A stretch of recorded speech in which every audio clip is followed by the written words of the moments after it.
ఎవరెవరి ఆస్తులైతే అడ్డగోలుగా కబ్జా చేశారో ఇవన్నీ కూడా బయటకు తీస్తాం. చాలా మంది మన కార్యకర్తలు, కూటమి కార్యకర్తలందరికీ ఒక అసంతృప్తి ఉంది, వీళ్ళ మీద ఎవరి మీద చర్య తీసుకోలేదని. అందరి మీద చక్కగా చర్య తీసుకుంటాం. వచ్చి 8 నెలలు అయింది. ముందు ఈ 8 నెలలు 1 year లో ప్రజల సంక్షేమం ముఖ్యం, వీళ్ళ మీద పగ తీర్చుకోవడం ముఖ్యం కాదు. అయితే వీళ్ళ యొక్క క్రైమ్ ని ముందు చెప్పడం కంటే కూడా ప్రజల వెల్ఫేర్ కోసం ముందు వచ్చాం కాబట్టి ముందు ఆ జాగ్రత్తలు తీసుకుంటున్నాం. ఈవెన్చువల్ గా జగన్ రెడ్డితో సహా, పెద్దిరెడ్డి రామచంద్రారెడ్డితో సహా అందరి మీద, మన కాకినాడ ద్వారంపూడితో సహా ప్రతి వాళ్ళ మీద చర్యలు తీసుకుంటాం. ఎవ్వడు లా నుంచి తప్పించుకోలేడు, చట్టం నుంచి ఎవ్వడు తప్పించుకోలేడు. ప్రతి వాడిని మెడబెట్టి లోపల తోస్తాం, గుర్తుపెట్టు. చివరగా ఒక చిన్న మాట, రైతు మీటర్ల పేరుతో 1500 కోట్లు విడుదల చేశారు. 1 మీటర్ బిగించలేదు. ఆ 1500 కోట్లు ఏమయ్యాయి? Mister Peddireddy, you have to answer. మీ పార్టీలో మీతో పాటు మైనింగ్ వ్యాపారం చేసిన బాలినేని శ్రీనివాసరెడ్డి షేర్లు లాక్కున్నది నిజమా కాదా? ఆన్సర్. గతంలో మీరు లిక్కర్ వ్యాపారంలో రాజ్ కసిరెడ్డితో కలిసి 50-50 షేర్ బిజినెస్ చేసింది నిజమా కాదా? మీ కుమారుడు మిథున్ రెడ్డి కుటుంబ సభ్యుల మీద అడ్డగోలు బ్రాండ్లతో మద్యం మాఫియా నడిపింది మీరు, నిజమా కాదా? ఎన్నికల సమయంలో ప్రజలను భయభ్రాంతులు గురి చేసి అక్రమంగా గెలిచిన మీరు ఈరోజు నియోజకవర్గం అడుగు పెట్టాలంటే భయపడిపోయే స్థితిలో ఉన్నారు, నిజమా కాదా? ధైర్యంగా వచ్చి శాసనసభలో మాట్లాడే మాట.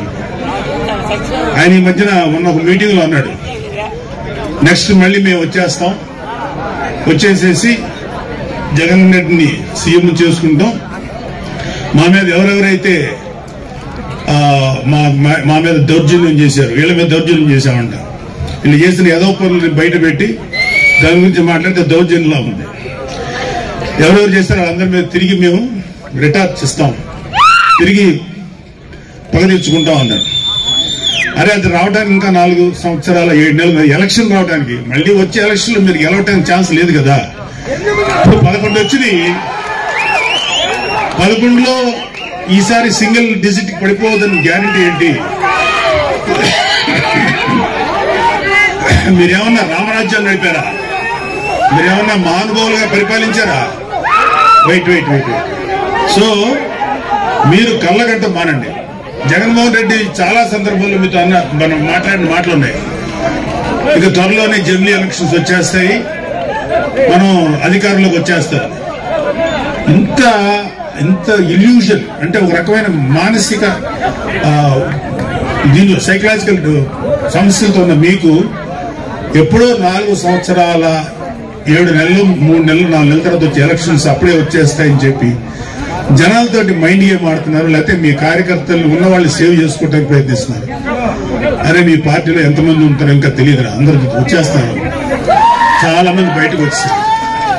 మీరు రైట్ హ్యాండ్ అని పేరు పెట్టిన విజయసాయి రెడ్డి బయటకు వచ్చారు. మిగతా వాళ్ళు రావడం పెద్ద లెక్కేం కాదు. సో 22 లక్షల మంది ప్రజలు 11 మంది ఎమ్మెల్యేలు ఎన్నుకుంటే ఆ 22-25 లక్షల ప్రజల గొంతుకుని శాసనసభలో వినిపించలేని మీరు వచ్చే ఎలక్షన్ లో గెలిచి ప్రజలకు ఏదో చేస్తారని చెప్పి భ్రమలో ఎవరు లేరు, గుర్తుపెట్టుకోండి. మీకందరికీ కూడా ఇంకొక 1 year 2 years లోపల అందరికీ మీ నేరాలకి, మీరు చేసిన అక్రమాలకి ఆన్సర్ చెప్పుకోవాలి. అలాగే కలిగిరి సభలో పెద్దిరెడ్డి రామచంద్రారెడ్డి గారి గురించి, అంటే ఈయన మాఫియా గురించి మోడీ గారు ఏమన్నారంటే, ఈ మైనింగ్ మాఫియా, ఎర్రచందనం మాఫియా వీళ్ళందరినీ తుంగలోకి తొక్కుతానని చెప్పారు. మోడీ గారు ఇంకా ఏం అనలేదు, మాకేం కాదని భయపడ అని మీరేం సంతోషపడకండి. మీ నెత్తి మీద కత్తి ఎలాడుతుంది, మీతో దారం సపోర్ట్తో ఆ దారం ఎప్పుడైనా తగ్గుద్ది, అది మీ నెత్తి మీద గుచ్చుకుంటుంది, గుర్తుపెట్టుకోండి. కాబట్టి ఇది మన వేణుగోపాల్ రెడ్డి గారు మీతో మాట్లాడటానికి ఒక మంచి అవకాశం కల్పించినందుకు చాలా సంతోషం. సో పవన్ కళ్యాణ్ లాంటి నాయకుడు నాయకత్వంలో పనిచేస్తున్నందుకు మా అందరికీ చాలా గౌరవంగా ఉంది. ఒక నిజాయితీపరుడైన నాయకుడైన ఆయన ఆధ్వర్యంలో పనిచేయడం నిజంగా మాకు గర్వకారణం. మాకు ఏ పదవుల మీద ఏ అధికారాల మీద ఆశ లేదు.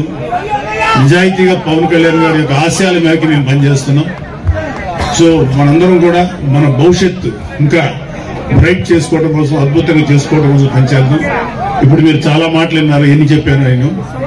వెల్ఫేర్ కార్యక్రమాలు ఇంకా చాలా కార్యక్రమాలు ముందుకు వస్తాయి. మన విలేజెస్ రోడ్లు ఎంత పాడైపోయాయో మీ అందరికీ తెలుసు. ఆ రోడ్లు పవన్ కళ్యాణ్ గారు ఎలా బాగు చేస్తున్నారో తెలుసు.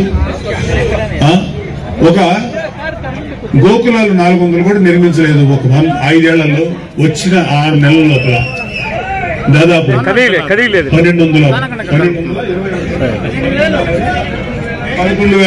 గోకులాలు, ఇంకొక 11,000 గోకులాలు తయారీలు ఉన్నాయి. అసలు పంచాయతీరాజ్ శాఖగా చేశాడు ఆయన పెద్దిరెడ్డి రామచంద్రారెడ్డి. అటవీ శాఖ మినిస్టర్ గా చేశారు. పవన్ కళ్యాణ్ గారు చేస్తున్నారు. మీకంటే ముందు తెలుస్తుంది నిజాయితీగా పనిచేసేవాడి పనితనం ఎలా ఉంటుంది, అడ్డగోలుగా ప్రజలను దోచుకు తినేవాడి పనితనం ఎలా ఉంటుందని. అది ఆల్రెడీ చూశారు మీరు. ఇలాంటి పెద్దిరెడ్డి రామచంద్రారెడ్డి లాంటి అక్రమంగా పనిచేసే ఈ యొక్క నాయకుల పరిపాలన, ఇవాళ పవన్ కళ్యాణ్ గారు లాంటి నిజాయితీ పరుడి యొక్క పరిపాలన ఎలా ఉంటుందో మీరు కలుపు చూస్తున్నారు. ఇంకా అద్భుతమైన పరిపాలన అందిస్తారు ఈ కూటమి ప్రభుత్వం. మన చంద్రబాబు నాయుడు గారి నాయకత్వంలో, మోడీ గారి